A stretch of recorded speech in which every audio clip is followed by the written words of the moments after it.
Nakaka-excite. Sobrang excited. Kasi medyo matagal-tagal na rin after ng Ikaw Lamang. Walang Hanggan, Ikaw Lamang, Yamashita Treasure. Tapos, probinsyano pero maikling-maikli lang. And then ngayon talaga itong Sigabo. Ito finally yung pagsasama muli namin, pagtatambalan namin. Kaya sobrang kami excited, yung nervyos. And alam namin yung nervous na yun ay para pagandahin lalo yung show na may bibigay natin sa lahat ng ating mga kapamilya sa kanilang mga tahanan gabi-gabi. Kayo na daw talaga ang reyna at hari ng prime time. Naku po!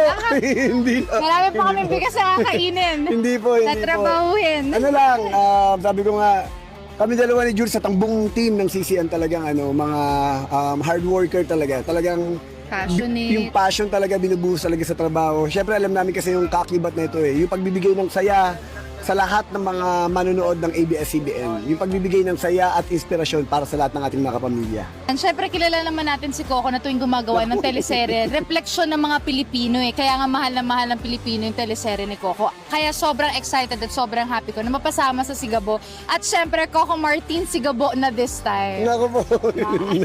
Pleasure kita. Nahiya bigla. Actually, mas iba, honestly, para sa akin. Dati kasi syempre, may sungitan, may gano'n. Ngayon, nararamdaman ko yung masuportahan. Kasi kami ni Jules, every time na may project kami or either business yan o kung kahit ano man, basta magkasama kami talagang nararamdaman namin yung suporta sa isa't isa. And then, ang nakakatuwa ito, kasi sa CCM production, talaga pamilyang-pamilya na kami. Ako po, sobra akong proud dito sa boss ko.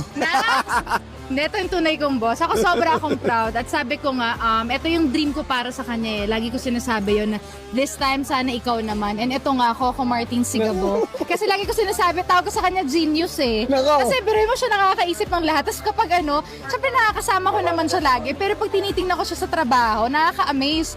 Sabi ko, hindi ko na-expect na, wala, ang bilis, binibigay talaga sa kanya ni Lord. Iba-iba yung talent.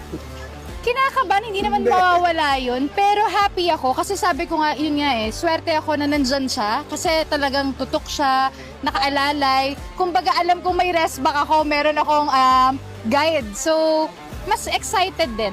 Actually, mas tutok. Kasi sabi ko nga syempre ayoko mapapahiya kay Julia, kay Jules, at syempre sa pamilya namin, sa lahat ng mga manonood. Talagang every details talaga, binabantayan ko. Lahat, damit niya, costume niya, baril niya, yung stunts niya, mga eksena niya, lines niya, binabantayan ko talaga. Kasi sabi ko nga, kung lahat ng mga nakasama ko nga from probinsya nito Batang Quiapo, kumbaga naalalayan ko, nagabayan ko What more si Julia pa, kaya sabi ko nga, itong pagkakataon na to, talagang 100%.